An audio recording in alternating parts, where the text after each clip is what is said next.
the brief about the podcast and what we are trying to do here, right? And why this conversation. So I have been in the deep tech ecosystem for past 1 year and in the startup ecosystem for about 3-4 years in India. And few things that I have noticed, especially in the deep tech ecosystem in India per se. Generally, the deep tech ecosystem in India is not that mature to the point that people are connected with each other, right? So I have talked to deep tech entrepreneurs in US, right? And they are very well connected to the academics over there. They know the professors there, and Yep. sometimes and generally it's the professors motivating these people to go ahead and work on these ideas and these companies, right? So, for example, if you are in a metallurgy field, so you would be connected with people that are basically on the cutting edge of that technology, right? And on the similar side, you would have a very well connectivity with the business side of the things. So you would also be very well connected with, let's say, people who use metallurgical equipments in their field. It can be Airbus, it can be US military, all of those people, right? So generally, the focus has been to work on both, right? The research as well as the business, right? But due to Indian ecosystem being fragmented, generally what happens is people start working in the silos, right? So they are developing this technology and it's a cool technology nevertheless, right? But they don't know how to commercialize it and if it can be commercialized or not. And they are not connected to the academics of the world, right? Ki how good is the thing, what are the things going on in the world, right? So the thought process is, and the third point is basically not many people go for core sciences. For deep tech startups to happen, people need to go to core sciences Exactly. first of all, right? I have many friends that went to IITs, right? And then they chose CS or IT over going to core sciences, right? And that pains me a bit, right? But I also understand their point of view, right? Generally, in India, the markets are not mature enough from what I have seen to the people who have gone to core sciences on the salary side and other sides as well. So basically, we would try to understand that as well on this podcast, right? How is there a case for the core sciences, right? Are there good amount of salaries available, and where are the places people can go to find these things, right? So these three things. So sorry for the long monologue, but so yeah, so that's what the podcast is going to be about. But before we start, Pranav, I would love to have you give your intro a bit and basically tell about what you are trying to do and what you are pursuing at this moment. Yeah, of course. So hi, Shwank. Thank you for the invitation. Glad to be here. My name is Pranav Krishnan. I am currently 24 years old. I am right now pursuing my PhD in material science and engineering at the University of Illinois, Urbana-Champaign. That's in the US. Just before this, I did my undergrad in metallurgical materials engineering at IIT Kharagpur. I grew up in India throughout. I was in Bangalore for the first half of my life, and then I grew up in Kochi, Kerala. I can give you a brief about my research. I'm midway through my PhD at the point where Yeah. I'm looking at all options equally for what to do afterwards. But in a gist, my research focuses on polymers, that's plastics. I work on creating novel polymer materials for engineering applications and with a focus on additive manufacturing, 3D printing them. And the problem we're trying to solve here, and this is something that I like about engineering research in particular. So a lot of people's traditional academia lenses have been, in academia you work on some pure basic science problem, something that's going to affect the world 40 years from now.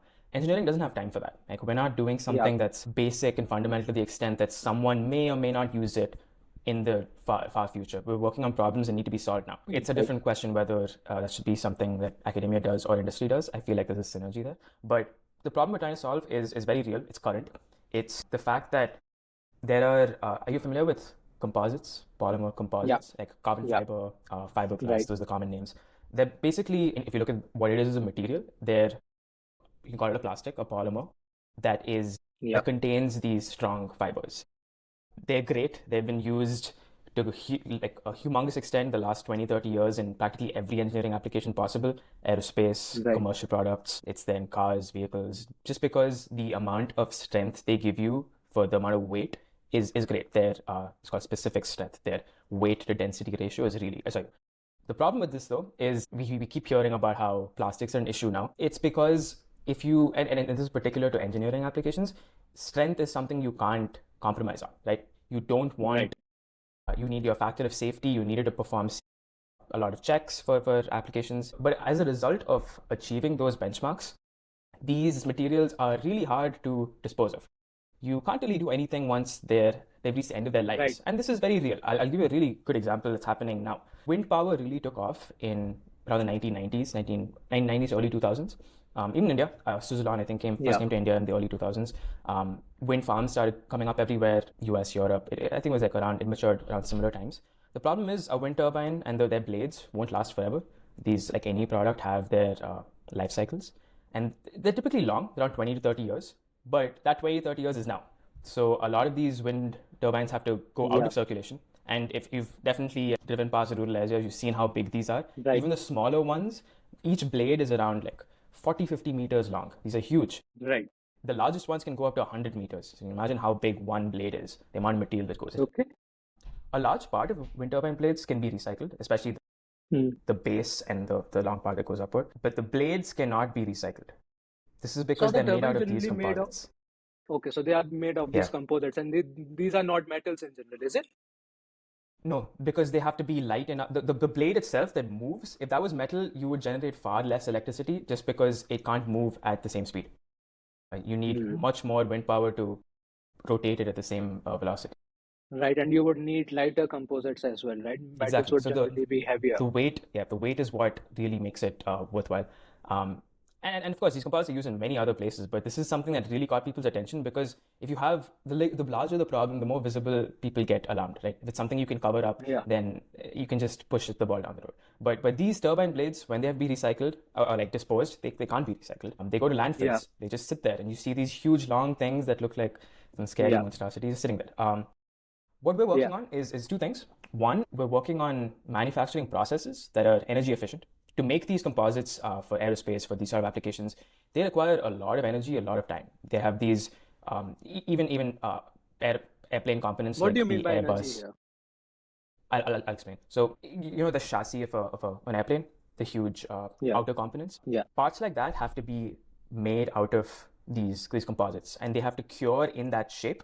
So they're put into what's called an autoclave. They're these big ovens essentially, but they have to be as Right. big as the part itself. And you want to minimize the number of parts. You don't want like a lot of small parts that creates weaknesses. You want Right. as big of a part as possible. And you have those ovens running like 12 to 16 hours at incredibly high energy outputs. You need to have we have the entire space heated at around 100 to 200 degrees Celsius. So you can imagine how much energy that's going to take just to heat it up from 200 degrees for Yeah. 16 hours. So that's one problem we've worked on over the past 5 years to make more energy efficient and material efficient manufacturing processes. You had a question. How far have you come to achieve this? Basically, to make this more efficient and less energy consuming. Yeah, so this is reasonably mature. There are Yeah. the essential technology is in the chemistry that happens. The heat essentially is making a chemical reaction happen and like forming these bonds. Right. That's what it's for. Yeah. You change the amount of heat required by changing the chemistry. That's basically it. So the chemistry we use is, and we've made composites with this technique. We've done a bunch of testing. Takes, I think, a tenth of the energy requirement. And I can go into depth why. But this, to answer your question, this is reasonably mature because we have been licensing this IP out to a few companies. They've been trying to use this in industry. But the second part of this puzzle is not just energy efficiency is great, of course, but ideally you don't want to be bottlenecked by energy. But we don't want to go into a future where we want to use less energy. If anything, you want to be creating more energy. cleaner, sustainable Yeah. energy and use it. Yeah. Energy shouldn't be an upper limit restriction. It's good to use less of it, but ultimately that shouldn't be your only goal. The goal we have is being better with the material usage, because like I said, the main problem here isn't how much energy it takes to build these, because that's still low compared to a lot of other processes. It's what you do with these afterwards. So, and that again goes a little deeper into the chemistry and the materials, because you need to essentially create new materials that can, one, have the same amount of engineering performance, because you can't compromise on that, but two, also when you do want that, to be able to break these down and recycle them. So it's a really challenging problem. Right. We're part of this center over here at the U of I called, it's by the US Department of Energy. They have a bunch of these centers across the US called Yeah. Energy Frontiers of Research Center, Okay. EFRC. Our particular one is called REMAT, the Regenerative Manufacturing of Thermosets. That's the kind of plastic we use. It's a collaboration essentially between the University of Illinois, Harvard, MIT, Stanford, the University of Utah, and Sandia National Lab, which is a government-owned national Yeah. lab. Yeah, so it's a really challenging problem, which is the reason we have all these experts working. It's been a great experience working with them, and yeah, that's what I work on. So I have so many questions on this, right? Not just on this technology bit, right? And that's why I'm writing these down, right? And but on just on the metallurgy side of the things, right? There are huge applications if you just look at what it can do, right? But just before we start and go deeper into it, first I would like to understand why you basically decided to go into metallurgy in the first place, right? That's a good question. Yeah. So you are an 18-year-old and you have given, I'm thinking IIT JEE at that point, right? And so how was that process like, right? So I might be a bit of an exception in that most people, they know they like science, they know they like engineering, their parents are like, ठीक है, IT कर लो. And they do it because of a very vague understanding of what they like and what they want to do. The JEE process consumes them. They don't have time or reason to think about what they really like. And then they've written the exam, they get their rank, they fill a predefined list. Anyone who's Yeah. done JEE knows what this list is. You put all your CS, you put your top 5 IITs at the bottom, and then you put lower branches at the bottom. No one really wants to do this. Like, I would say 5% of people, or even Yeah, lower, really that's want why to do my this. question was why Yeah. metallurgy, right? Yeah, so I didn't do that at all. I had no interest in CS or most of the other wanted engineering fields. I actually wanted to do material science even before I started GE. I liked around, I would say, if you want to go a little deeper, like ninth, 10th grade, I was like, okay, I like science. I probably want to do engineering because this is something I see as having, I had various other interests, but for me, what really drove me was wanting to make an impact and in tangible ways to improve technology in the world, improve people's lives, especially in India. And engineering was the best way to do that. But ultimately, there are a lot of ways you can do good. Like, there's no one single way to make an Right, impact, right. and you have to do what interests you. Yeah. At that time, anyone who does science probably has a favorite subject among physics, chemistry, and math. Mine was chemistry, but more than like the basic side of it, of understanding how atoms behave, reactions, all of that. I Chemistry was the subject that drove me away from science. Yeah, Chemistry so was the subject that drove. this is true for a lot of people. I was bio for me. I didn't like how bio was start. I didn't take it, So bio, I but don't think anyone yeah. likes. There's very few specifics who like bio. Though I have to basically understand bio because we look at so many bio startups. But chemistry was something that I detested so much that I still even hate to that to I think we this day. start really poorly. I think that's why. So a little context. I was in CBSE most of my life, but for ninth and 10th grade, I was in this different curriculum. It's called IGCSE. It's Is it ICSC? Is it, No, it's or is IGCSE. this It's basically type of the IB? a little different. IB is like a more international thing. This is based off the GCSEs in the UK. So the GCSEs are the Uh-huh. UK curriculum. They have an international variant that are in Right. a few countries throughout the world. It's basically most people take it because it grants you an easier route to go to the UK. But honestly, I don't think anyone should want to go to the UK to study at this point. Their educational institutions, which were once good, especially for STEM, nowhere near that level. That's why I think obviously I we didn't can do that. both agree on that. Yeah, yeah. But what they did do really well, which CBSE struggles with, is teaching concepts clearly and well enough to create an interest. In hindsight, if I had to design a curriculum now, right, like I totally get when you're a kid, you're like, this textbook is useless, this is so boring, I Yeah. hate this. When you get to the other side, you've learned all these things and you go look at those textbooks, you're like, okay, these are pretty decent. If I had to design a curriculum from scratch for 1 crore kids, I would probably have to do it this way to try to like, Right. that's a problem. Scale always introduces these problems, right? It does a really bad job with creating interest. I feel those 2 years really changed things for me in that I really started enjoying science and chemistry in particular in those 2 years. And I don't think that was a coincidence. I think it was well timed, of course, but the way those textbooks really fleshed things out, made you curious about why things are the way they are. I think more importantly, it's not just a problem of like pedagogy. That's not just a problem of textbooks. You have the internet. Anyone can access any high quality resources at any point now. It's what you're forced to Right. do that's necessary, right? Like there's no incentive to find those high quality sources and learn by yourself because ultimately you're judged only on the basis of do these term exams, this board exam, and to do Right. that you have to study specific things. So I feel like that entire process really kills a lot of creativity unless it's done the right way, which is I think a great, huge exception. But that's So essentially on why I this, started liking this. looking backward, right? Do you think that homeschooling would make sense in India? Ooh, I'm I need to see examples of it. I genuinely do not know people personally at all who've been homeschooled. I'm assuming this happens more with like wealthier families in cities. You need a great amount of resources, you need a great amount of time. One component that's very different in India compared to the West, where homeschooling is more common, of course, is the societal component. There's so many people around you, especially if you're in a city. There is some amount of judgment from like both a parent's peers Right. and your peers as a kid, which I feel like would make this a little complicated unless there's like a Hmm. great will to just stay away from things. I don't think the Indian education system is bad. Let me say that, Yeah. especially once you come to the US and you find out the standards here, the way things have fallen at a before college, of course, it's like middle school to high school. The amount they learn is really bad in terms of setting you up for a career in STEM. There's a reason so many internationals come in, right? But what it does a good job of is the freedom and the amount of flexibility you're given so that if you have an interest, it will nurture that interest and you're allowed to explore it. But I don't think it does a great job at giving you a baseline amount of knowledge. So there are pros and cons here. So one question on this, right? We always hear this statement, right? Ki, and there have been lots and lots of memes if you are on Twitter, right, regarding US education system, right? But if you look at their education in the research at this point, right? Most of the Nobel laureates come from US, right? Still come from no, US, right? Most of the cutting edge research or first principle research still happens in the US at this point, right? Most of the deep tech startups still happens in the US at this point, right? And so what's driving that? Meaning, in that sense, ki even after having poor quality of education in their earlier stages of life, they are able to basically scale things to a faster extent, right? As compared to to our education system in that extent.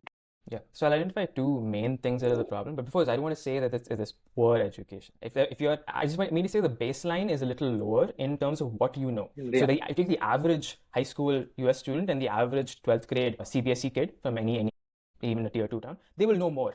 Whether they're going to use that hmm. knowledge or not is a different question. But I wouldn't say the quality of education is poor. There are outliers. If you have the resources to send your kid in the US to like To a a really private good school. private Yeah. school, it's a totally different question. They're learning more than most undergrads. So there's a large spectrum of things. But to answer your question, why this is the case, there are two main driving forces, I think. One is one is definitely the ecosystem at every single stage. School, like lower education, is one tiny part of this puzzle. I would say it's influential, but it's not the most important. It's every step after the way.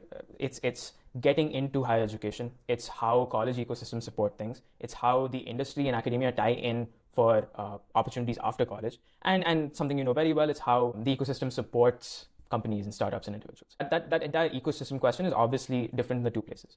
The second thing that's a lot more tangible, I think, to individuals is drivers of what people want to do and are allowed to do. A large part of India doesn't, it's not that they wouldn't want to do something. They're seeing the internet has Yeah. democratized things a huge amount. And you see kids doing like 17, 18-year-olds starting up in the US, and like, they want Yeah. to do that. I remember I was 15 years old. I saw there was this thing called the Google Science Fair, kids doing like really cool science projects. I want to do that. I tried doing something.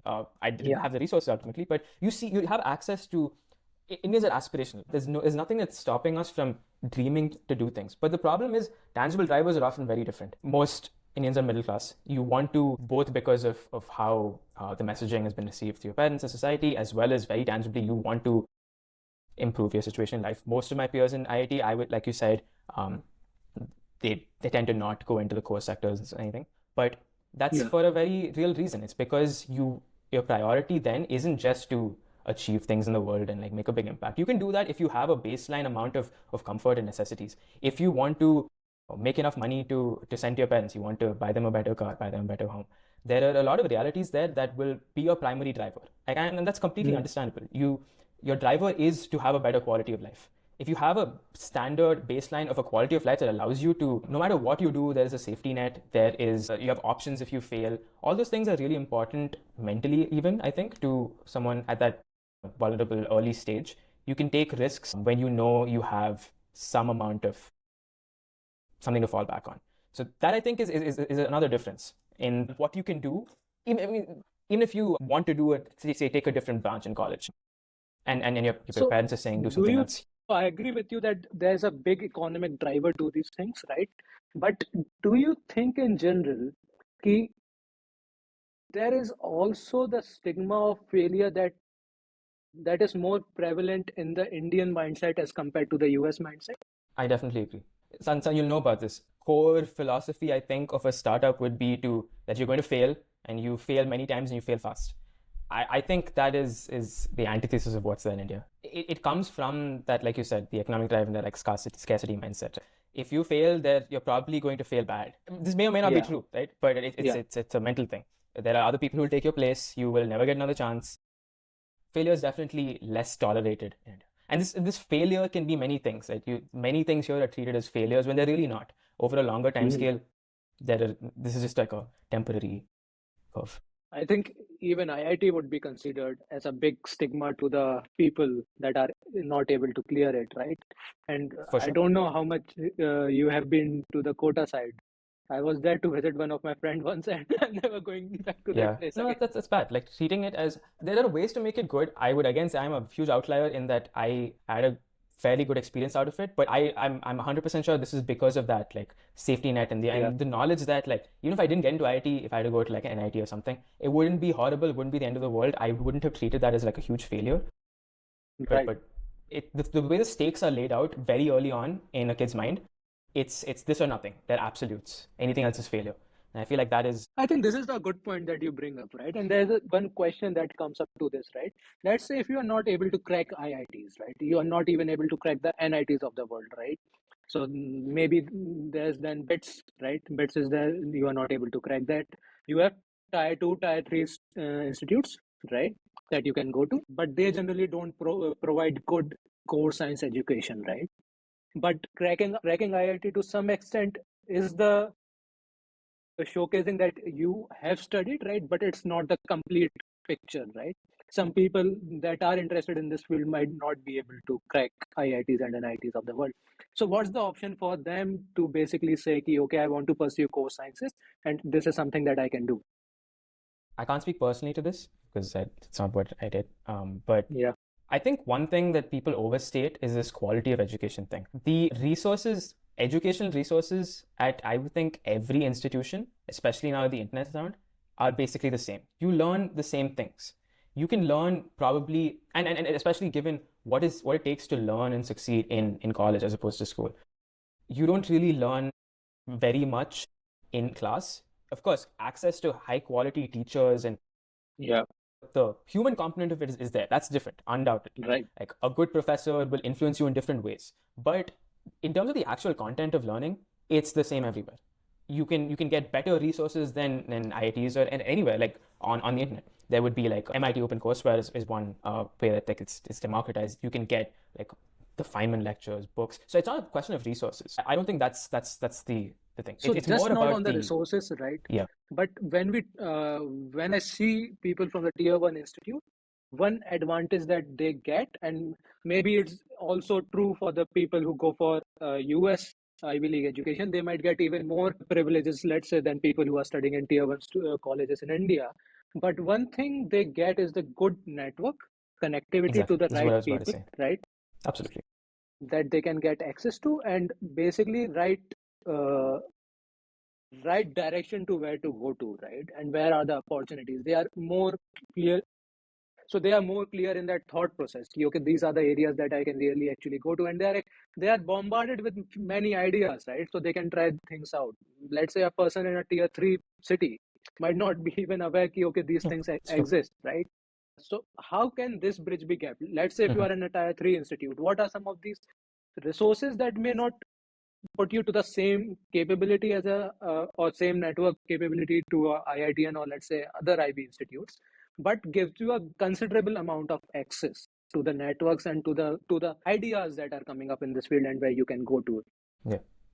Yeah, this is another factor. So where the difference comes about. And unfortunately, this is, I think, magnified in India. Like, of course, anywhere in the world, a more elite institution gives you better networks and all that. But the level to which status and like these tags, the labels have an influence in India is much higher. We all know this. So that just amplifies things. Answer your question. Again, I can't speak from personal experience, but I feel like any sort of like non-traditional network, and this is typically what we think of as a digital network, like something new. That's not the networks that these institutions have created are through years of being elite. They establish themselves with as cultural indicators, like if people on the street have heard of it, and companies tie up with them, other institutions have links, governments have links. So anything that breaks those traditional molds is kind of like the startup equivalent is how a large incumbent has like those economies of scale and like you have tie-ups with established players. A startup has to come and like be disruptive and break those things. So any network that does not rely on having a long presence does give you access. And I think digital networks are a great example of this. There are communities on X, on Twitter. There are Discord groups. There are groups that are really focused on a certain thing. And if you are really driven and interested in that one thing, they will platform you. So one example that I've been seeing off late in India, and you've probably been seeing this as well, this has been this big interest again in hardware and manufacturing. There is this in India, Indic acceleration subtag. Yeah. There are Discord groups that are focusing on people tinkering. And then these are largely, I would say, majority of the people in these groups, students, are not from tier 1 colleges. Right. They have no interest in doing these things, which is sad. Right. They're the people who are really driven and have to search out of necessity for these non-traditional routes. Like they're like someone from a tier 3 college who loves robotics, who's bought some parts, he's tinkering in his college room overnight.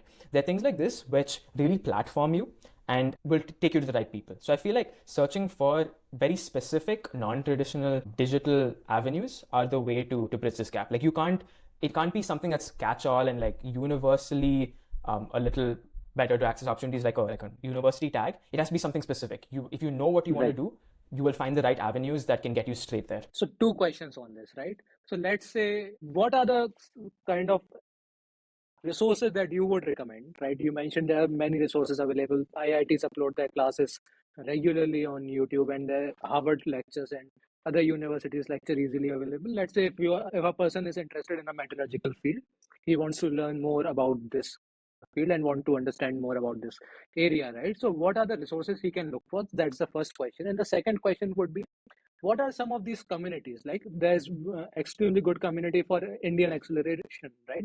But that's a general community, right? People that are tinkering. If a person has to connect to a very specific community in the metallurgical space, right? What are some good places where they can go to and find these communities, right, of people? So to start, so material science is a very complicated field because metallurgy is one aspect of material science. It happens to be something I didn't like at all. That's why I work on polymers and on metals. But this is changing, by the way. I feel like I was too early to make that decision. But the issue with material science is that depending on what kinds of materials there are materials everywhere in the world. Depending on what kind of material you study, there are whole industries that are completely different. Do you study electronic materials? Okay, there's semiconductors and batteries. Do you study physical metals? There's like steel and iron, there's aerospace. Do you study commodity like plastics? There are chemical companies. These are like completely different industries. So the issue there is that it's a very broad field, one. So you have to be specific. Like I can't give a catch-all answer because you can imagine if the whole industry is different, the kind of ecosystem and areas to target. So let's go deeper, right? Let's say if the person is interested in the polymers, right? The similar field as yours, right? Then what are some of the communities that he can look for? The second problem, which is also another catch-all, is material science is a field that's resource intensive. Anywhere where you want to innovate, have newer materials, better performing materials, the amount of capital that you need in terms of equipment, instruments, to make these things, study these things are pretty high. There's a reason most of these happen in research labs. There have been interesting cases of trying to commoditize and like make this more accessible. One example is from my alma mater, from IIT-KGP. From my department, there was a startup called MET and MAT, MET and MET. They essentially tried to create a small research lab, like an R&D lab that was accessible to small businesses. So like typically targeting the iron and steel industry in East India, so like in Odisha, in Bengal, for them to innovate at a smaller scale. This doesn't really exist throughout India in material science. And I think these are two problems. One, that it's so vast and you need to have specific solutions. Two, that it's capital intensive. So for material science, I would still say that a large amount of support in terms of learning, doing, innovating still exists within academia. And that's the reason I decided to do that as well. Because it's very rare to find that ecosystem and those resources that you need outside of university labs. That remains the main place. Of course, large companies do have some R&D in India, like all the big steel makers in India do some of their R&D. But they are not publicly accessible. Of course not. And very specialized. Right? They're working on making one kind of steel that's better for their TMT rods. And this is why most people in my field tend to stay in academia a little longer. You don't see undergrads going out and doing their own thing in material science unless they're joining a big established company. And this is why it is inherently a capital intensive field. So the community, I would say, would be to do research, to get research opportunities in any universities. It doesn't need to be an IIT or a ISC or whatever. There are material science is growing as a field in India for sure. The amount that people even knew it was a field when I was in school compared to now is hugely different. There are labs, and it's been identified by the government as well. I feel like a lot of this goes with how the government's been pushing critical materials and materials for defense and aerospace as one of their. So I will come to my question on how you can go for research. But before that, let's come to the initial start of the conversation that we did, that you were going for IGCSE and then you were interested in chemistry, and then you decided basically ki, okay, you were interested in material science, right? So that's where your interest started coming up, right? So tell me that process, right? Ki, okay, you were interested. You decided to go for JEs, and how was that process like? So I would say it was the same as anyone else who does a JEE. It's just that I had a little clarity about what I wanted to do after. It didn't change the process of preparation, of course. There's only one way to prepare for JEE. But it did change. I think when you're doing anything hard, you have any goal, you should have clarity about why you're doing it and what you want out of it. Otherwise, it's just aimless. That did help, I'm sure. I knew, for example, where I wanted to go. I didn't want to go to IIT Bombay. Everyone wants to go to IIT Bombay, but Bombay doesn't focus on material science as much as, say, Kharagpur or Kanpur, Madras as well. I would say these are the three best places. The BITS don't even have material Kanpur science. And Madras. I would say Madras. These are ISC, of course. I would say to aside from the IITs, I think ISC does the best material science research in India. It's generally world class. But of course, the ways to get into ISC are a lot different from GE. Yeah. And to answer your other question as well, like BITS wasn't even an option for me because they don't have material science as a major. So that definitely did give me some clarity in terms of what I wanted to do, how I prepared, where I wanted to go. The other thing was I just filled my priorities in terms of where I wanted to go were the material science colleges. Those were my first preference. So that's the only way it was different, really. Had you thought at that point, ki, okay, you would be going for higher education at that time, or you were more on the let's see where it goes and we will see if I want to pursue a career at this point or higher education? I think I was already pretty inclined towards higher education. Not to go into academia, that's a wholly different thing. I never wanted to become a professor or anything, but I did have a decent idea that the way material science works is that you need to get specialized. An undergraduate degree gives you a broad exposure to the field as a whole, but you do definitely need to specialize, like each of these different materials and applications, like I mentioned. So I did have that idea to start with. I wouldn't say I was completely locked in. If there was a chance to get into, say, a really cool startup doing things, if there was an Indian SpaceX, I would, with my eyes closed, have joined that instead of going into. We have Agnikul right now. Yeah, it's coming up. It's encouraging, but it's not as much of an option. Like they don't come to campuses, for example, right? Yeah. So, but that's, I did have an idea that there is a certain minimum amount of education, further education you do need in material science. That extent is up to you, and I would say that's really determined by the kind of roles you want in a material science industry. They're typically divided into, if straight out of undergrad or even sometimes the master's degree, you're doing more of, I would say, manufacturing and quality control. In industry, the kind of products companies are building, you're ensuring they perform to certain engineering standards. That's I would say the broad, most roles are in that capacity. Whereas R&D roles, where you're developing new materials for new products, new applications, they tend to require a high amount of research. Some of the big companies that are doing this in India, I can name like GE Aerospace, the steel companies, some of the petroleum companies as well, like Reliance and stuff. The amount of research they do is equivalent to academic lab. Like it's that level of sophistication. And this is, of course, the case outside India as well. So they tend to hire PhDs. So there's a large, I would say, material science PhDs are over, like a large representation of them is in industry as opposed to academia, because there's a huge demand for them. And it's because you need that amount of depth into studying a certain problem, being able to innovate in that field, which you get from a PhD. So can we say this in a sense that if you are going for a core science or let's say material science education, generally it's preferred to go for higher education, right? Because at that point, more career choices open up for you. At this point in India, yes, but I wouldn't say any one thing is preferred over another. So the only one avenue I would say, which is a mature industry to as a material science graduate in India is the iron and steel industry. We have one of the best iron and steel industries in the world. If that's something that interests you, and a lot of my classmates were, then you're elevated very quickly to a good position where you're able to do good work in like a Tata Steel or a Jindal.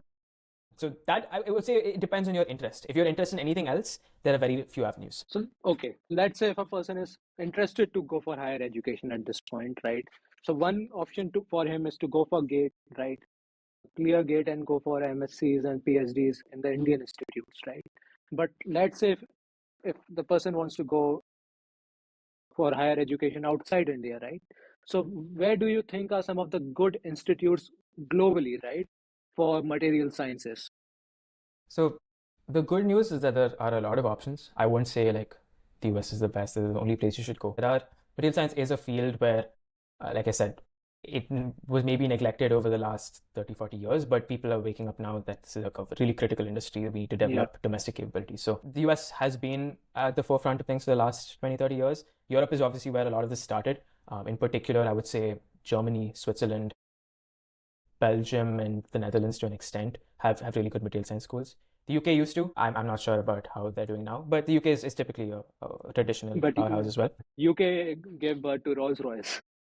Yeah, the UK has done some of the most influential materials research in the world, but it's probably stagnated a little off late. But even outside of Europe, Singapore has a few really good options. I did one of my interns with a Singaporean university. Australia is coming up a little bit. There are some interesting subfields that are doing good work there. So there are a lot of options. I would not say that you should, if you want to, obviously, there are great Indian options as well. So let's say if I have a constraint on the finance side, right? I really don't have the capacity to give the kind of money that say US universities would generally go for, right? If you go for bachelor's, you are looking at a bill of around 3-4 CR or some in that range, right? And most of the Indians won't fit that bucket, right? So is there a way for them to go for these kind of higher educations, MS and PhD, considerably lower cost that fits their pocket?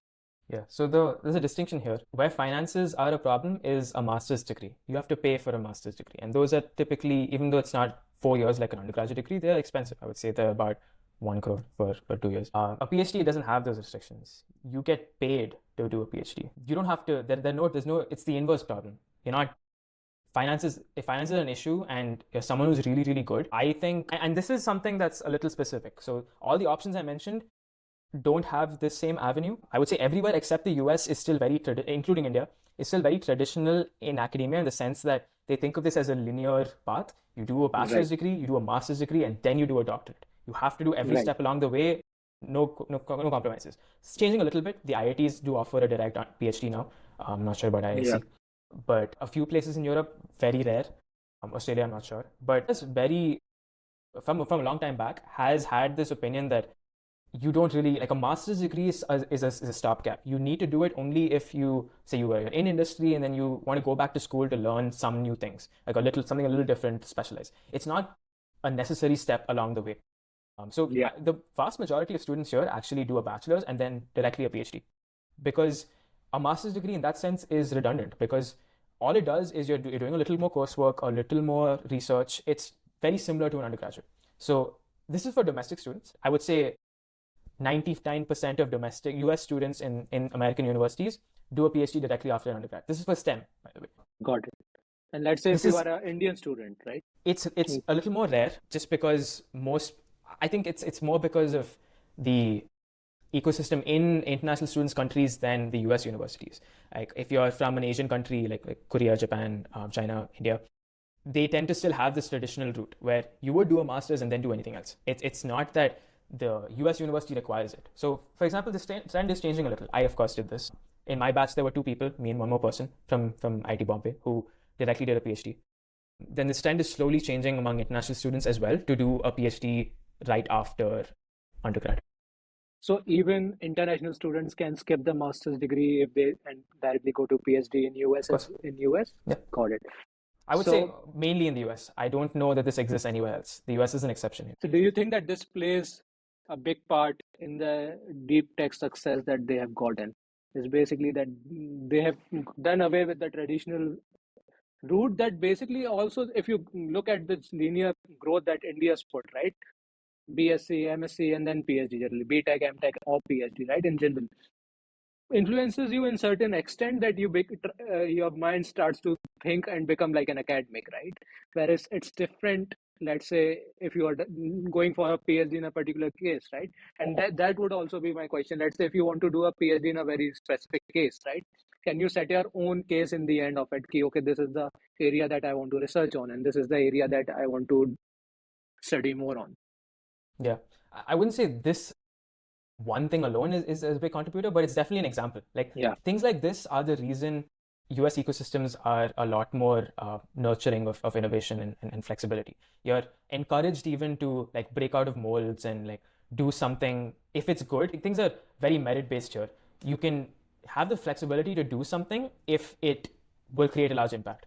So this is one example. Like, if a US university had to judge an undergraduate, and this is the obvious parallel, right? Like if you have to compare an 22-year-old who just finished an undergrad versus a 24, 25-year-old who's finished a master's degree, no doubt the person who's on the master's is going to be more accomplished, have a better CV, have more experience. But that's not what they're looking for. Would look at your future trajectory more than what you've done now. So I'm completely certain there were candidates who had better CVs than I did, but they were willing to take a chance on me. They were looking at what I did, where I was going, what I wanted to do. When you write about your goals in a statement of purpose, that's very influential as well. And they're willing to take risks on people who have high future upside. That is a big mentality difference that's there here. So that extends to many things. I think you bring up a good point, but let's say, okay, so this makes sense. So let's say if a person wants to go for higher education, what he or she should keep in mind while applying for these institutes? They're competitive, they're hard, especially at a graduate level. You're competing with the best candidates from around the world. This is a place where people from every country want to come, and not just US, everywhere. I feel like it's important to not, especially at a graduate level. Undergrad, this is a little more loosely defined because you don't really know what you want to do. But at a graduate level, it's important to have a good idea of yourself, of what you are, what you can do, and what you want to do. The better of an idea you have, and this is something they look at a lot. It doesn't really matter. Like I said, experience in a certain field is not the most important thing. This isn't like a job where they require X years of job experience in so and so field. They're looking at your ability to contribute in the future. Yeah.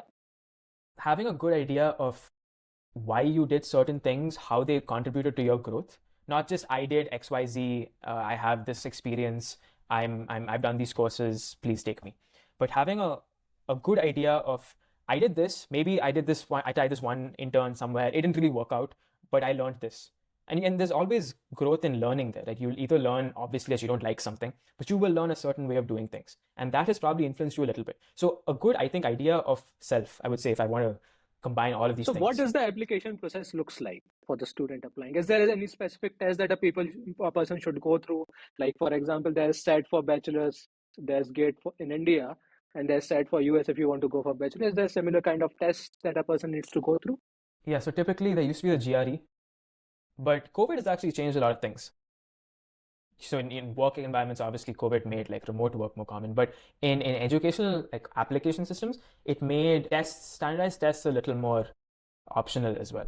So I would say 90% of US universities, even though they would have had the GRE as one of the requirements, it's either optional now or some don't even accept it. It's a little harder to be objective in this manner. Universities probably made harder for themselves. But GRE is just English test, right? It's English and math. So it's English and math. Yeah, it's not special. They do have like these subject tests. So if you want to go into physics or math, a very specialized STEM field, they have separate subject tests. Those are also fairly rare as requirements. But so what did your process look like, right? Yeah, so sorry. I still wrote it just in case. I was applying to like 9 or 10 universities. Some of them didn't accept it. Some of them had it optional. Like one of them had it as a requirement. So even if one of them has it as a requirement, you will write it. So, but I would say that's definitely changed in even 2-3 years. A lot of places don't require it at all. That's the only standardized test component.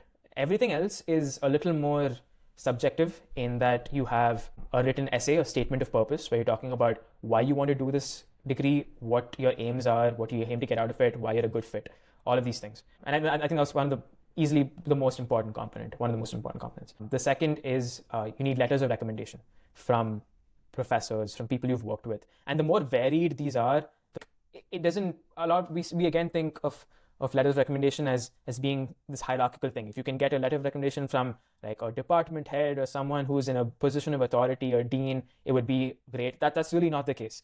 It's even if it's an assistant professor, even if it's someone from a company, like you intern at a company a little bit and they were like your immediate senior or something, it's the quality of the recommendation, the amount, the extent to which they know you, that really changes things. I mean, just flip this equation and think of this as I would think of the way universities have to evaluate candidates as very similar to how VCs have to evaluate companies, right? You'd look at something that really stands out. If some founder has like worked in whatever, some big name firm and has some manager of the tech talk about, okay, they did so and so, versus someone who did something a little smaller but created a big impact there, and they knew them really well, they saw them grow. So that's the second component is really important, a letter of recommendation.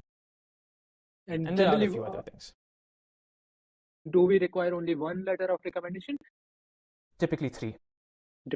And these are generally speaking, if you are going from bachelor's, would generally be from professors, right? Exactly. If you haven't interned, right? Yeah. And it does it matter that I think you mentioned that it doesn't matter if you are a dean or you are an assistant professor, but does it matter if the professor is from, let's say, IIT or let's say a tier 3 institute? Does it matter? This is something I can't say with full certainty, but again, I mean, if I have to view two equally strong letters and one was from a better institution, more influential professor, whatever, it probably makes a difference. But more important than any of that is the quality of the letter. Like if you worked with a lot of Indian students now are like running to do short interns, like even remote interns, especially after COVID, with like some professor at MIT or like somewhere in the US. Obviously, these aren't in-person stuff. They're like short-term, usually computational kind of interns over a summer or something. That's probably going to be a very weak letter. Like that person doesn't really know you. They've seen your face once on Zoom. There's some emails. Yeah. You've done a very short body of work. I would say that is a much less valuable letter. That MIT tag does not matter. It's a much less valuable letter than if you worked with someone in your home institution for 2 years. That is for sure. This is something I can tell you with certainty. But yeah, there are obviously nuance to this. Okay, so now the person is selected to the university, and now he or she wants to decide a particular subject that he or she is interested in to pursue, right? Material sciences, as you correctly mentioned, is a vast field again, right? So does universities allow you to pick your own topic that you want to research on? How does that process go in the US? Okay, so you're talking about grad school. I would say it's a little different. So in engineering, like I said, you have to be as specific as possible. You have to talk about you have to know what you want to do. So in the application process itself, you talk about the work you want to do. You don't just go there and decide. You don't have to. Some places like Germany and other places in Europe want you to have a project description. They want you to, even before you apply, describe exactly the work you will do. That's something that most people, and it's barriers like that really prevent people from going straight out of a bachelor's. You don't really know what you want to do. You have a vague idea of the field and applications and stuff, but you don't know the details of the project. So you don't need to do that, but you do need to mention, there's this professor's group I'm interested in working in. This is the field I want to do. This is the kind of material science that interests me. And every department works a little differently. Sometimes you apply to the department as a whole. That's what I did. Sometimes you apply to professors. If you're applying to professors, it's a wholly different thing. Right? You're applying for a very specific project that they are working on. But in terms of, to answer your second question about designing your own work, again, this depends a little on, like anything else in the world, where the money is coming from. Right? You need funding to do anything. Who is funding your research? Exactly. So typically, funding can come from one of two sources. It's either the government agencies, government grants. This can be either open-ended or very targeted, like what I'm working on. There are some places like the National Science Foundation. They're similar to DST in India, who just give you grants. You apply for a certain project, and they give you a grant for your specific work. It's a little more open-ended, as opposed to very specific project. Second is companies. There's a lot more industry-funded research that happens here. And that, as you can imagine, is even more specific. Like they have a very well-defined, sometimes not well-defined, sometimes they want you to, the reason they go to academics is they want a little freedom and creativity in what you're doing. But there are obviously more issues with that in terms of NDAs and all of that. So, and how does that process looks like? So that's a very interesting point, and I think that also interconnects to what's the difference between Indian PhD people who are doing PhD in India as compared to people who are doing PhDs in US, right? So, what does that difference actually looks like? Let's say if you are a person, how strong is this business and academic connection in US, and how's the atmosphere there? It depends on place to place. These tend to be more local, is what I'll say. Like the tie-up between a university and businesses tend to be businesses in the area. So if you're near a city, there'll be companies in that city that are working on R&D. For example, if in Boston, there's a lot of biotech, there's a lot of engineering manufacturing going on there. Those companies have even offices in universities. And this is not something that's not there in India, by the way. We have research parks in many Indian universities. Right, but are they active to that They are. extent? That's the difference, right? So they do fund, would have like the way they do this typically is they have like a scholarship program, a fellowship program, where if your research is relevant to something that they do, they'll like list a few topics, they will fund you individually as a student. That's one way. But that's not the case in India. That is not the case in India at all. There may be exceptions, but it's pretty rare Yeah. for a company to fund an individual student. There are some cases, I've seen this, but it's the second way is a more formal tie-up with the university department professor, where it's typically the professor. So when you ask about how this money moves about, there are ways to get individual funding. They are typically restricted for internationals. So a lot of the fellowship programs here, you need to be a US citizen. So for example, I couldn't have applied for my own funding. It would have been very limited avenues. So instead the funding comes through a PI, principal investigator, like a professor. Usually a professor, could be someone else. So they apply for their grants. They have tie-ups with either companies or government agencies. And based on the terms of that agreement, they have students who work on this. It's through it's indirectly from either a company or a government agency. So let's put it this way. What percentage of this research that is being done in US, right, comes from this route? Let's say these companies' route or the government routes, right? If I you would say have government to, is the majority, 80%. and these are the tasks given by the government to these researchers, right? And it's not the other way around. It could be the other way around. It's usually the other way around. You apply for government Okay. grant money by specifying what you will do. And these are PIs. These are not, like I said, there are a few ways an individual student can get fellowship money. They're usually citizenship restricted. Instead, it's the professor who applies to government agencies to get money. And this is actually structured really well in the US. It's a lot more chaotic in India. I follow a few professors on social media, and I've seen how they really are dissatisfied, especially the ones who have worked in Europe or US, with the way funding moves from government agencies to institutions. But here, it's a lot. You were saying. Yeah, here it's a lot more well structured. If you're working in medical research, like the life sciences, you would apply to the NIH, the National Institutes of Health. They have really good funding structures. If you're applying in anything energy related, you apply to the Department of Energy. If in engineering, typically, if you have anything aerospace related, it's the Department of Defense. And they have some subgroups within these that are really focused on academic research. Then if you have So generally, something, is there any restriction on the funding that's coming in? Let's say if you are working on the rocket science, let's say if you are working on something creating a space engine or space propellant, right? And it would generally be a huge budget. So is there some sort of constraint from if you, let's say you require 10 million or 20 million to put this research in place, right? So is there any constraint on the funding that's coming across to these institutes and these professors from the government? yes. So like you said, typically more ambitious work in aerospace, for example, requires higher budgets. It's less common to get. There'll be fewer of them. They tend to be with the larger either state universities or private universities. There's also another component. There's usually something that a lot of people don't understand outside of academia is, you know, when you read that scientists discover so and so, they're working on something. You imagine these like old people in lab coats in the lab doing stuff. That's not how research works. There are no adults in the room who are doing hi-fi research. They're students. Your PhD students are the ones who do research. Anytime there's a paper that comes out, there's a discovery, there's students who work on things. Professors are a little more managerial in their roles. There are exceptions. There's some professors a little more hands-on, but the way the role has evolved is a professor handles grants. Their main responsibility is to get funding money and run a lab, provide resources, provide research directions. The people who actually do the research are their students. So because of this, because of the way the work happens is the students are doing things, there Yeah. are dynamics there. For example, if you're working on something like you said, like something defense related or related to Mm. aerospace, there are like citizenship restrictions, for example. You wouldn't be able Mm. to work on something that Right. requires like an export clearance and stuff. So that is another complication that you have to keep in mind when you're going to another country. This is obvious. We would do the Yeah. same in India.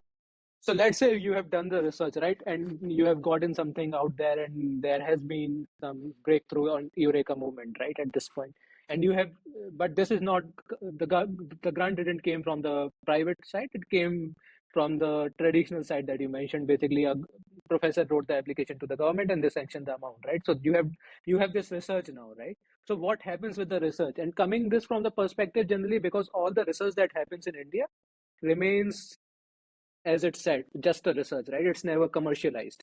So what happens here in the US? Let's say you have done some research and you have some eureka moment in your research. So something that's a lot more common, which is not the case in India. The traditional route of like publishing papers is the same everywhere. That's normal. Yeah, yeah, But something that's a lot more common here is if you come up with something, typically in engineering, where you think that has some commercial value, they go through the process of patenting them. You get intellectual property, and there are two routes after that. So a lot of professors themselves have startups here. You try to spin off IP that comes from your lab into something that, like, they have two routes. One, maybe their research lab, which does a little more fundamental work, solving these like higher level problems. But some aspect of it can probably be applied to a product, yeah. to engineering applications. And they'll have a startup that works on that. And some of their students also work in these startups. So there's a lot more, and some institutions are really famous for this, right? Like Stanford is probably the best example of this, where they not really encouraged, it's sort of like expected that you have some amount of entrepreneurial activity. MIT is great for this as well. So that's one route that's very rare Yeah. in India. So how, if you have to quantify it in the percentage terms, right? What percentage would you say the core research that's happening in the US have commercial potential and are generally converted to the commercial value? I mean, it depends on the field. Some have a large percent. So if you're working in anything mechanical engineering, computer science, robotics related, you're essentially looking at something that is very strongly linked to a product.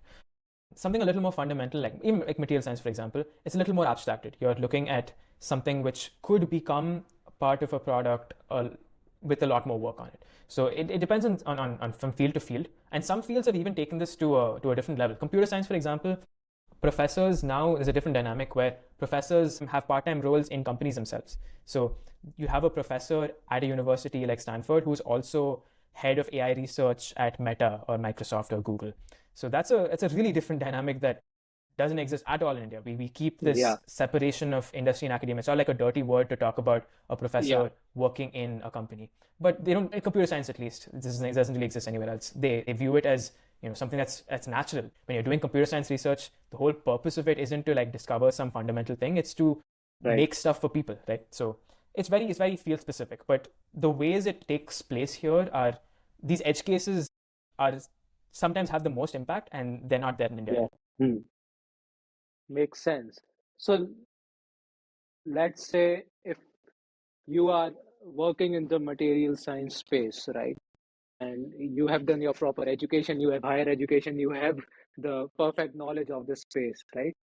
What are some of these new avenues, according to you, that are coming into this space that people can look at, right? Or if you are a 24-year-old or 22-year-old looking for education and potentially want to do a startup, right? What are some of these avenues that are coming up that can eventually play a big role in the startup ecosystem? And my second question would be, we have heard AI so many times, right? AI is the next big thing, AI is the next big thing. What are the implications of AI in coming into the material science space? So can we build new materials going forward? Can we build new processes going forward? That is, so we have seen AI getting implemented into drug discovery, right? We have seen I think there was lot of debate on Nobel Prize chemistry this year, right? It was given, I think, what it was given to, I AlphaFold. forget, DeepMind, AlphaFold, yeah, DeepMind's AlphaFold, right? So this is basically AI in drug discovery, right? Is there a chance that AI can also be implemented into material science and people can basically find this super material, super alloys just in a matter of months or years instead of decades, right? Just so excited about this. I'll give you a spoiler, yes, but I'll come into that in a little bit. So to Yeah. answer your first question, what different avenues exist? Um, I would say it depends on your priority. Like this is still something that is very the kind of career you want to do, the kind of dynamics you want is a personal decision. If you're someone who really loves the research, you could do it either in a national lab, in a research environment where that's all you have to do, or R&D section of a company. If you're someone who's really wants to think about you love the process of like ideating and seeing answering questions, why does this happen, where does this go from here, how do I do this, academia is probably the best place for you to have that flexibility to think about different things. You don't have to think about how applicable, how realistic something is, economic considerations. You're separate from all of that. And that doesn't stop you from, like I said, having a startup or doing something with application value Yeah. also. It's just like the mindset that speaks to you the most. How do you think? Where do you feel most comfortable? And starting up as well is something that people do. A lot of people do start up either straight out of a PhD, straight out of, like, I would say that's one avenue where education isn't the most important thing. Like it's just going out there and doing something. Like it's the networks, it's getting started. So I wouldn't say higher education is a necessity for Yeah. a startup necessarily, because in most cases you're not implementing some cutting edge research. You're implementing something that's was maybe discovered 10 or 20 years ago, but is mature enough to scale now. So it's rare that you directly implement in material science, I'm saying. And this is a little different in CS and things like that, but the gap between research and implementation is a little shorter. But yeah, that's a personal decision. The second question, which is very different, was about AI. This is already happening. There was this big initiative to sort of preempt this maybe around 10 years ago. I think it was mainly in the US, but a lot of countries contributed, called the Materials Genome Initiative. It's essentially Okay. similar to what was done in bio to like look at the human genome and create like digital databases of a physical thing, right? Which is like genes and cells. To do a similar thing for different kinds of materials. To look at their structures, how they behave, how they're made, their synthesis. Very similar, like draw as many parallels as you want. Essentially to create a digitized version of this that you can then play around with. And simulation is a huge thing in materials. Right. A large part of the field is not just making things and testing them, it's understanding, simulating when like huge supercomputers, how at a like atom level interactions happen and how molecules behave and all that. So there is a large amount. Material science is a field that has a lot of these parallels for AI to make an impact. And the way it's doing that is, I think what people are most excited about now is linking these two things, because you're always able to do simulations, but unless you can actuate them and make something with them and Yeah. see how it's better in the physical world, it's still divorced from that. So there are these things. Have you heard of the term high throughput by any chance? Yeah. Yeah, From the so biofield. So I don't know how it's related to the it's basically the materials. same thing. So to just for context, a high throughput process is a large volume of something, of testing, at high scale. So for example, you're doing, instead of a human researcher doing some tests, this could be a biotest, this could be a chemical test, one test an hour, you're doing and like 20 tests if you're working 24 hours, which a human can't, 20 tests a day. Yeah. You're instead doing 1,000 tests a day. So it's a 2 or 3 order of magnitude increase. Yeah, and this is enabled by two things. One, robotics. You have to have robotic systems that can do this physical process. And two, the whole purpose of why you're doing this is to create large amounts of data. Because as a human, you have to sort of prioritize what are the most important tests to do. You can't do everything. There are infinite variables. You can't play with every variable. You don't have that much time or energy. The idea here is you have a lot more freedom and time to play with a large amount of variables, and you create these huge data sets. So big data in material science has been a thing for a long time. Materials informatics is a subfield of just working with these big data sets. Now, of course, you don't have to do that yourself if you have machine learning models to pass through these large data sets and come to things themselves. So the synthesis of these two things is where the most potential is. It's not like the cutting edge of like, I doubt language models are going to have too much of an impact right now. Yeah. There are efforts to create like a little, there's this thing called artificial physical intelligence that people are working on, where it's AI that has a physical understanding of the world. Right now, for example, like LLMs, they're based off, if it's language, it's something that's more abstract. They don't have too much of an understanding about context, not too much of an understanding of how things interact in the real world, apart from when you describe that with words. Yeah. But there are efforts to create like a based on physical understanding. That's a hugely experimental area. But the most tangible way it's changing things now is these robotic labs. There's actually a big paper that came out, I think, the end of 2023. It was this tie-up between Google DeepMind and a lab at UC Berkeley. which they called it A labs, like automated labs that do these huge amounts of tests, get huge amounts of data, analyze them, process them with machine learning, and feed that back. Like obviously the human involved in like And these looking are at all in the silico? interactions. Yes, no. What do you mean by in silico? Like digitally? So are these, No, these are real yeah, experiments. These are these are real physical experiments. experiments. That's the gap, right? Like you can do any amount of simulation. Simulation with machine learning has been going on for decades, or at least many years. But the difference now is that you're having a robotic system perform these physical experiments. You're analyzing them with machine learning and having that feedback loop go back. So it was a bit of a controversial paper. They claimed to have discovered these 12 some new crystal structures for like materials for, I think it was semiconductors and batteries and stuff like that. But some of them the criticism was that some of them were not physical. Like it looked new, it looked interesting, but it probably wouldn't have been possible to make. So this is still a very new field, but this is the best intersection of two things, I feel, that where you can make an impact. And there is a huge possibility that this can be the future of material science as well, right? It will be to a large amount, because you just get more. You get scale can solve a lot of things. You get a lot more data. You get a lot more ability to test things. So one question on this, right? India has been generally lacking on the material science because of the advancement that was already done by the US, right? And we are just playing catch up to this right point, and that's why we don't have any. So not just material science startups, it has affected our other areas as well where material science is used, right? Rocket science, or even turbines are made with high density, high temperature alloys, right? So do you think that with this technology coming in, India has a chance in the deep tech space to basically catch up to the technological advancement where the US is today, using these AI models to build high capacity alloys or high density alloys? On the one hand, yes, definitely, because it's a new technology that everyone is sort of just starting out. It's sort of, we're at a level playing field now in terms of it being new. But the second side of the story is resources aren't going anywhere. You still need a large amount of resources, both computing resources and experimental resources, to do this sort of thing. To do any amount of AI hugely, like the biggest AI advances of the last 2-3 years have been because of scale, not because of some new algorithms. It's because these companies have thousands of GPUs that are running simultaneously. That's still a resource problem. That's why these companies are trying to make their own chips, their own power plants for energy.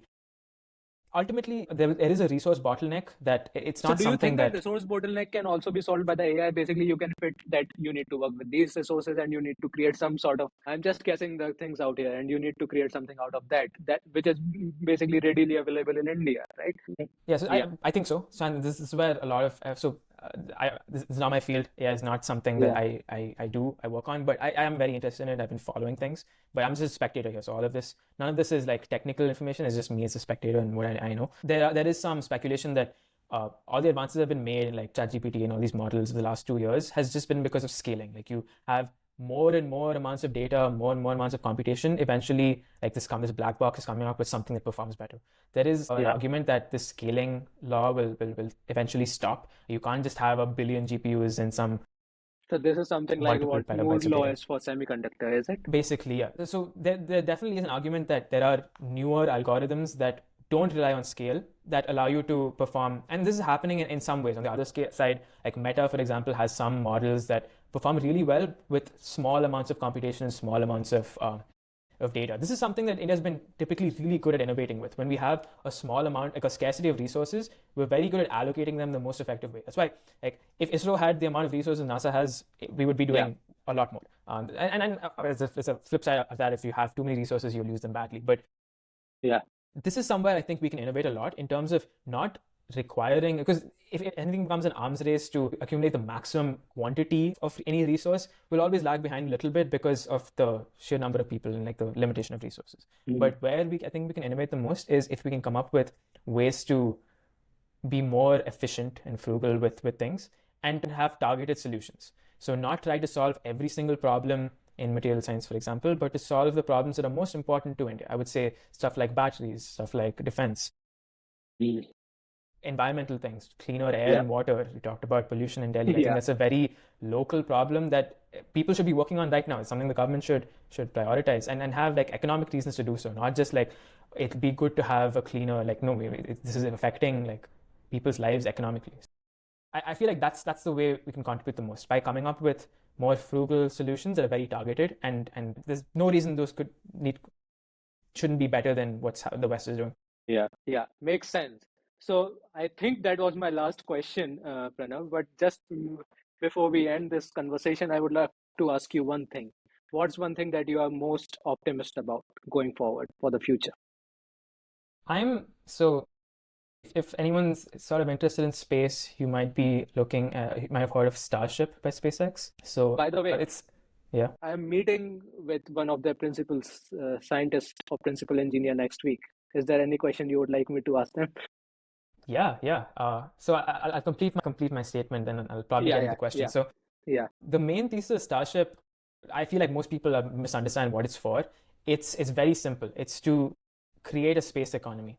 It's to lower the economics of sending anything into space. Right now, it's in the order of like $1,000 to $10,000 per kg of anything you want to send. And that's just because of how expensive it is to create rockets and send something up, and their weight capacities.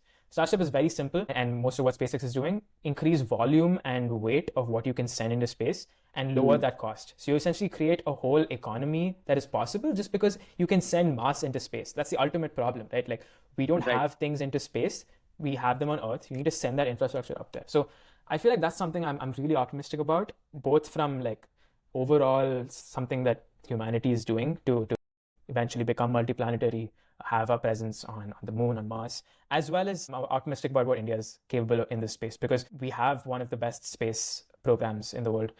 And this is something that, even without, I don't think this is, again, like a resource. We've shown we're capable of innovating with objectively less resources. So I mean, this is something I'm most optimistic about over the next 10 to 20 years. And I think that the whole emergence of like AGI and all these like intelligence systems will completely change things as well. Like, there's a whole different path. The way we imagine the future, I'm almost certain it won't be like that even like 5 years from now. So, but I think I'm not one of those people who like view it pessimistically. I feel like it's still going to be, it's going to be good. So these two things are probably what I'm most optimistic. I think, do you think we would all be symbiotic at that point? Basically, we would all be symbiotic. We would all Not have anytime soon. Yeah. Neuralinks in our. I mean, I think it'll still be a choice, right? Ultimately, not anytime If soon. I AGI think comes maybe. sooner, I think we would need to. Otherwise, humans are too dumb to basically compete with AGI Yeah, at that yeah, point. yeah. I think, Maybe this is something that like in 30 years we'll have to, it'll be a real choice. But yeah. yeah. Oh, Okay. to answer your question, I would say to ask the person from Starship about how they envision this economy coming about, basically, because space is a very different frontier in that there are all these issues about like ownership, and the space law is this whole thing, but just Yeah. more broadly in terms of access, for how they think. So a lot of criticism about SpaceX has been how people think that becoming a monopoly. I don't think this is the case. It's just that everyone else is incompetent and they're the most competent. No one else is Yeah. able to put up their rockets. But for example, people look at Starlink and the amount of satellites Yeah. they've launched and the amount of like Falcon 9 launches they have.